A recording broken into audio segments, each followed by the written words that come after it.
Hello friends, welcome back. I am Vivek Singhal from tradingwithvivek.com। और आज हम बात करने वाले हैं राधा कृष्ण दमानी जी, जो राकेश झुनझुनवाला जी के मेंटोर हैं, उनके सीनियर रहे हैं और राकेश झुनझुनवाला जी ने उनसे बहुत कुछ सीखा है। तो यहाँ पर राधा कृष्ण दमानी जी ने किस तरीके से 1,60,000 करोड़ रुपीस का नुकसान किया मार्केट में, और उस चीज से हमें क्या सीखने को मिलता है, क्या समझने को मिलता है। क्योंकि मार्केट में हम उन लोगों से सबसे ज्यादा सीख सकते हैं, उन लोगों को ऑब्जर्व करके सबसे ज्यादा सीख सकते हैं जिन लोगों ने एक्चुअल में मार्केट में पैसा बनाया है, जो उस अपने फील्ड के शहंशाह हैं। क्योंकि उन्हीं की लर्निंग से हम लोग लर्निंग ले सकते हैं। हम ये नहीं कह सकते कि उनको काम करना नहीं आता। अगर उनको काम करना नहीं आता तो वो टॉप पर नहीं पहुंचते। लेकिन यहाँ पर उनके साथ क्या हुआ, किस तरीके से इतनी बड़ी फिगर माइनस हुई, वो हम एक बार देखते हैं। तो सबसे पहले एक बार ये देखते हैं कि वो कितने करोड़ के यहाँ पर मालिक हैं।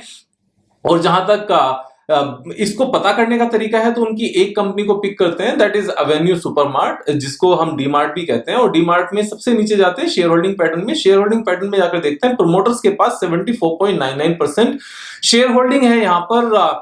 तो प्रमोटर्स कौन है इसके, और 74.99% share holding mean 75% maximum permissible limit है सेबी की तरफ से कि किसी भी कंपनी में प्रमोटर्स की होल्डिंग 75% से ज्यादा नहीं हो सकती। जो बची हुई 25% है उसमें पब्लिक पार्टिसिपेशन जरूरी है। पब्लिक पार्टिसिपेशन यहाँ पर एफआईआई के रूप में हो सकता है, डीआईएस के रूप में हो सकता है, और यहाँ पर एचएनआई या फिर रिटेल इन्वेस्टर के रूप में हो सकता है, वो किसी भी रूप में हो सकता है। तो यहाँ प्रमोटर्स में अगर हम क्लिक करते हैं तो यहाँ फर्दर डिटेल आ जाती है कि किस किस के पास है। सो राधा कृष्ण दमानी जी के पास डायरेक्ट इंडिविजुअल नेम में 34.30% है। Bright star investment private limited इन्हीं की इन्वेस्टमेंट फर्म है। तो इसके थ्रू 13.70% है। गोपी किशन दमानी जी के पास 7.64% है यहाँ पर। और उन्हीं के फंड्स के पास, तो कुल मिलाकर ये पूरा इन्हीं के पास है, इनकी फैमिली के पास है। इस फैमिली की इसमें 74.99% हिस्सेदारी है। इसको ऐसे समझकर चलो कि मैंने अपनी कुछ इन्वेस्टमेंट अपने नाम से की हुई है, अपनी कुछ इन्वेस्टमेंट अपनी कंपनी के नाम से है, कुछ वाइफ के नाम से, कुछ फादर के नाम से है, और कुछ ट्रस्ट बनाए हुए उनके नाम से है। तो सारी चीजें हैं इन्हीं की, लेकिन अलग अलग फैमिली मेंबर्स के या अपनी इन्वेस्टमेंट फर्म के नाम से है।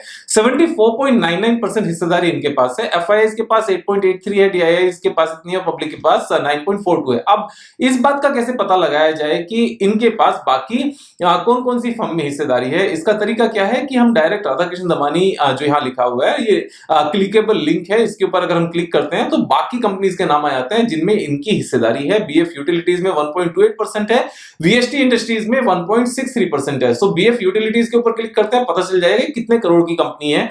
ये 1000 करोड़ की कंपनी, छोटी सी कंपनी है। वीएसटी इंडस्ट्रीज 4600 करोड़ की है, ये भी एक छोटी सी कंपनी है, बहुत बड़ी कंपनी नहीं है। फर्दर हम बैक जाते हैं इसमें, और बैक जाकर हम देखते हैं जो bright star investment private limited है, इस कंपनी के थ्रू इन्होंने बाकी काफी कंपनीज में इन्वेस्टमेंट की हुई है। वीएसटी इंडस्ट्रीज में 25.95% हिस्सेदारी है। मेट्रोपोलिस हेल्थ में 1.14 है, ब्लू डार्ट में 1.4 है, और आंध्रा पेपर में है, 3M इंडिया में है। लेकिन ये बाकी हिस्सेदारी कोई बहुत बड़ी हिस्सेदारी नहीं है। कंबाइंड टुगेदर ये $1 बिलियन भी नहीं बैठता, 7000 करोड़ के आसपास भी नहीं बैठते।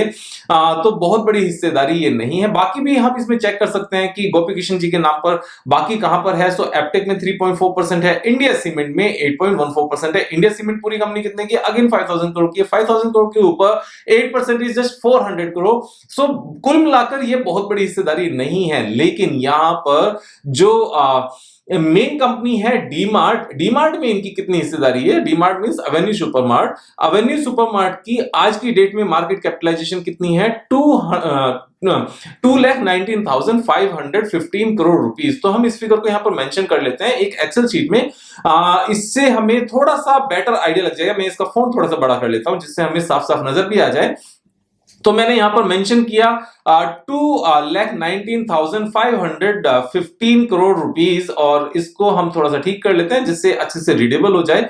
सो ये फिगर मैंने यहां पर मेंशन की। करंट मार्केट प्राइस कितना है, करंट मार्केट प्राइस इज 3388.75, 3388.75 हमने इसको मेंशन कर लिया।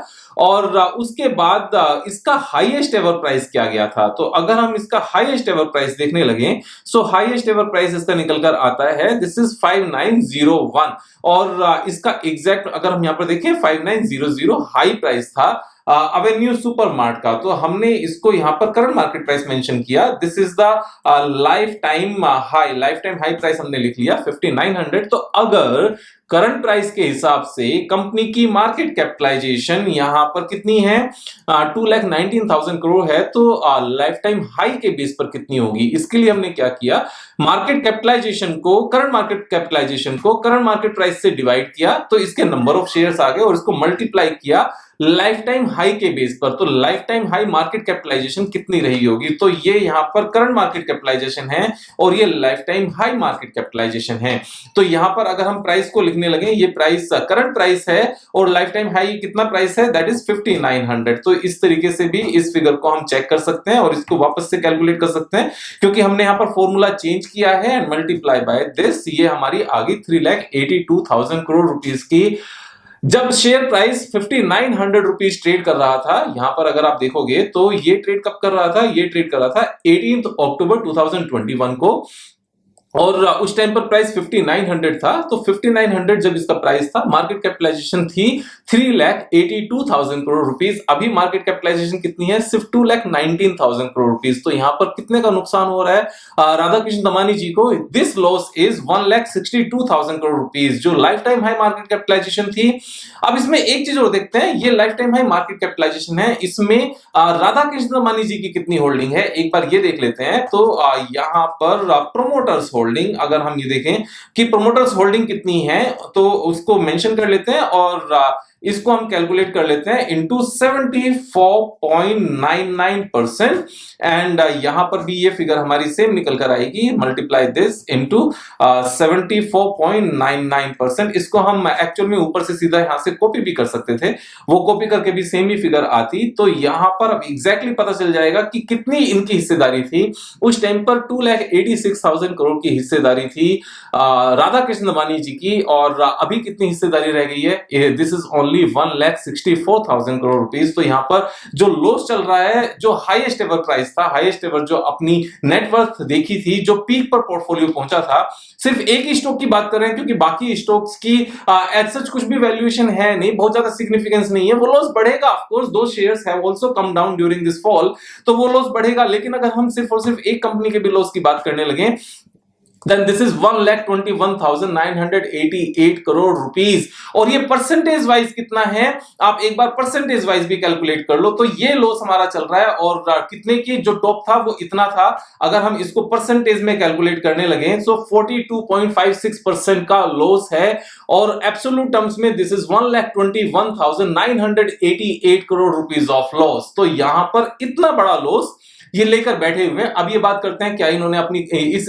होल्डिंग में स्टॉप लॉस लगाया, कि जो हम दुनिया भर की बातें करते हैं स्टॉप लॉस लगाने की, कि हमें स्टॉप लॉस लगाना चाहिए, तो अगर स्टॉप लॉस लगाना चाहिए and share price is going down by 42.56% और अभी तक स्टॉप लॉस लगाकर कुछ नहीं निकले, तो इट मींस नहीं निकले, और स्टॉप लॉस लगाना उन्होंने जरूरी नहीं समझा, क्योंकि उनको पता है stop loss strategy is never a good strategy. तो इसीलिए मैं भी हमेशा कहता हूं कि अपने स्टॉक्स में स्टॉप लॉस नहीं लगाना चाहिए। अब पॉइंट ये आता है कि इतना डाउन क्यों गया, कैसे गया, इसका रीजन समझते हैं। एक बार ये देखते हैं कि कब से गिरना शुरू हुआ। ये फॉल आना शुरू हुआ 18 अक्टूबर 2021 को, यानी कि अक्टूबर 21 को। कितना टाइम हो गया तब से अब तक, ऑलमोस्ट 9 मंथ्स तब से अब तक निकल चुके हैं, और लगातार ये स्टॉक नीचे जा रहा है। अब जब लगातार ये स्टॉक नीचे जा रहा है, तो हम देखते हैं क्या इसकी परफॉर्मेंस बेकार हो रही है। इसकी परफॉर्मेंस खराब नहीं है। जो इन्होंने रिसेंटली ईयरली नंबर्स जो कम्युलेटिव है 4 क्वार्टर्स के, वो यहां पर पोस्ट किए हैं। This is the highest ever sales and this is the highest ever net profit. तो यहां रिजल्ट्स बेकार नहीं है। क्या कंपनी ने लोन ज्यादा लिया हुआ है? No, debt equity ratio is only 5%, so this is fine. क्या प्लेजिंग है? प्लेजिंग भी नहीं है। प्रोमोटर्स होल्डिंग सबसे ज्यादा है।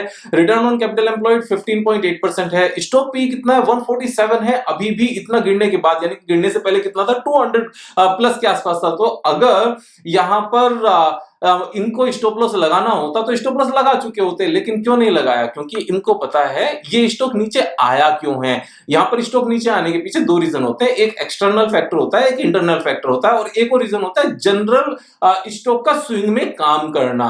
तो यहां इंटरनल फैक्टर क्या है? इंटरनल फैक्टर कुछ भी नहीं है। Company is doing good business, company is posting highest ever results. और जहां तक जो मेन नॉर्मल स्विंग्स की बात करने लगे, नॉर्मल स्विंग्स आती रहती हैं, वो उससे पहले भी आई हैं, लगातार आती रहेंगी। कभी भी स्टॉक एक ही डायरेक्शन में कभी भी ट्रेड नहीं करता, ऊपर नीचे करता रहता है, और फाइनली क्या होता है, बहुत सारा टाइम एक ही रेंज में स्पेंड भी करता है, लेकिन ऊपर चलता जाता है। क्यों? क्योंकि कंपनी लगातार ग्रो कर रही है। तो यहां इस बात को हमें ध्यान रखना है। लेकिन इसी लेवल से इतनी ज्यादा गिरावट आना क्यों? हम एक बार देखते हैं कि निफ्टी ने इस पीरियड में क्या किया। अगर हम निफ्टी का चार्ट ओपन करके देखते हैं तो वो कौन से लेवल हैं जब से निफ्टी में गिरावट शुरू हुई? Is it the same date? यहां पर अगर हम देखें तो निफ्टी ने जो टॉप बनाया था वो 19 अक्टूबर 2021 को बनाया था, जो हाईएस्ट एवर लेवल था। और अगर हम डीमार्ट की बात करने लगे तो क्या ये 19 अक्टूबर 2021 है? Exactly this is the same date. यहां पर 18 अक्टूबर है और 19 को वहां से गिरना शुरू हुआ, यानी कि उससे एक दिन पहले, यानी कि सेम मोमेंट सेम टाइम जिस टाइम पर ये सारी गिरावट शुरू हुई है।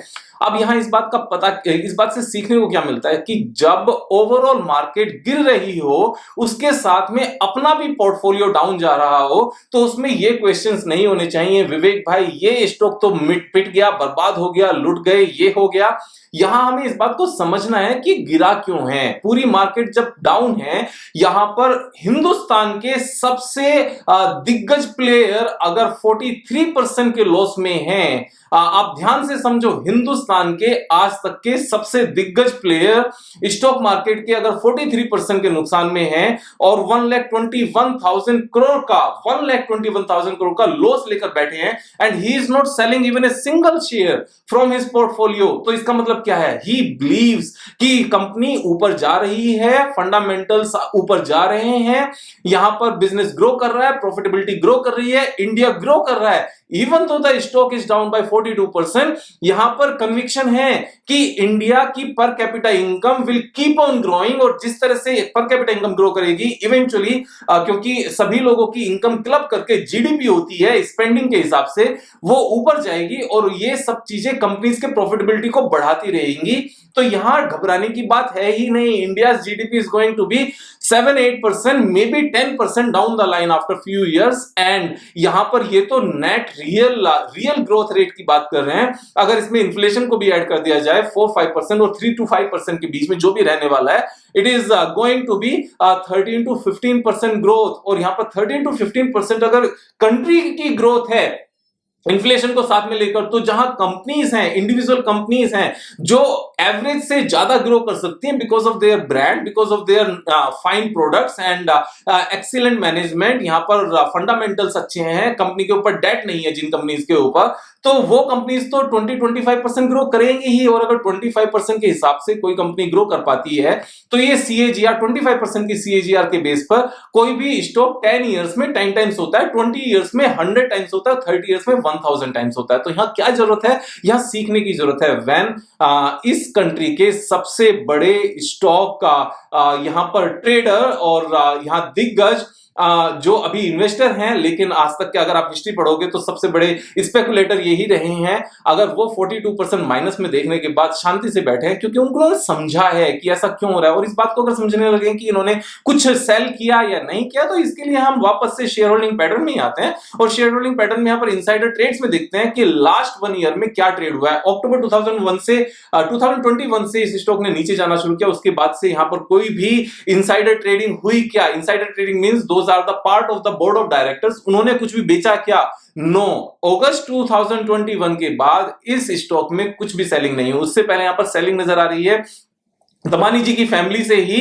वो किस बेस पर है? Because there was a compulsion, क्योंकि इन्होंने 75% से ज्यादा इनके पास हिस्सेदारी थी। इस हिस्सेदारी को यहां पर 75% जो स्टिपुलेटेड गाइडलाइंस हैं, जो लिमिट्स हैं कि उससे ज्यादा आप नहीं रख सकते, उसको मेंटेन करने के लिए इन्होंने अपनी हिस्सेदारी बेची। और जब इन्होंने अपनी हिस्सेदारी को 75% पर ले आए, 74.99%, तो उसके बाद में यहां पर कुछ भी इन्होंने नहीं बेचा। और आज की डेट में भी ये कुछ नहीं बेच रहे हैं, क्योंकि जैसे ही इनसाइडर ट्रेडिंग होती है उसकी खबर यहाँ पर इस सेक्शन में यहाँ पर दिखा दी जाती है। तो यहाँ क्या सीख है, मैं तो इस चीज से सीख कर बैठता हूं कि अगर एक्सटर्नल फैक्टर्स की वजह से या नॉर्मल मूवमेंट्स की वजह से स्टॉक प्राइसेस में स्टॉक प्राइस नीचे आता है तो यहां पर घबराना नहीं होता, ये नहीं होता। विवेक भाई जिस प्राइस पर स्टॉक प्राइस डिस्कस किया था उससे 30% डाउन है, 40% डाउन है, एंटायर वर्ल्ड इज डाउन और ये तो डाउन जाएगा ही। हम इस बात को समझेंगे तो यहां पर हम तरक्की कर पाएंगे और अगर इस बात को नहीं समझेंगे तो हम इमोशनली परेशान हो रहे हैं। और इस बात का हमें पहले भी पता होता है मार्केट में आने से पहले कि स्टॉक प्राइस नीचे आ सकता है और अगर हमें इस बात का नहीं पता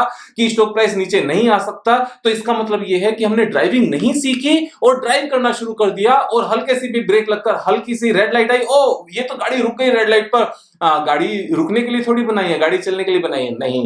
यहां पर गाड़ी एक डेस्टिनेशन से दूसरे डेस्टिनेशन पर पहुंचने के लिए बनाई है, उसके बीच में जितने रूल्स हैं वो फॉलो करके ही हम वहां तक पहुंच सकते हैं। सेम तरीके से स्टॉक मार्केट में है कि स्टॉक मार्केट में हम ट्रेडिंग शुरू करते हैं अपने किसी पर्टिकुलर गोल को अचीव करने के लिए। इस बीच में जो स्टॉक ट्रेडिंग के नियम हैं, प्रैक्टिस के नियम है, मार्केट में पैसा बनाने के नियम है, उनको फॉलो करके ही पैसा बनेगा। So this was the learning. यहां दमानी जी पैसा खो रहे हैं 1,20,000 करोड़ रुपीस, लेकिन for sure with in next 2 years शायद यहां पर 2 लाख करोड़ और बना रहे होंगे। तो ये तो लॉस रिकवर होगा ही होगा, उससे ऊपर भी जाएगा। क्यों? क्योंकि पास्ट में भी यहां पर लगातार ऐसा हुआ है। यहां वापस से अगर आप देखोगे तो स्टॉक प्राइस नीचे आया था और नीचे यहां पर कितना नीचे आया आप देखो, यहां पर आया 20% नीचे, 19% नीचे। उसके बाद क्या हुआ, ये तो रिकवर हुआ ही, उसके बाद में और ऊपर गया। इससे पहले भी यहां पर सेम चीज हुई, यहां पर 32% डाउन आया था, 32% तो रिकवर हुआ ही और फर्दर ऊपर गया। उससे पहले भी यहां पर ये ऐसा कुछ हुआ क्या,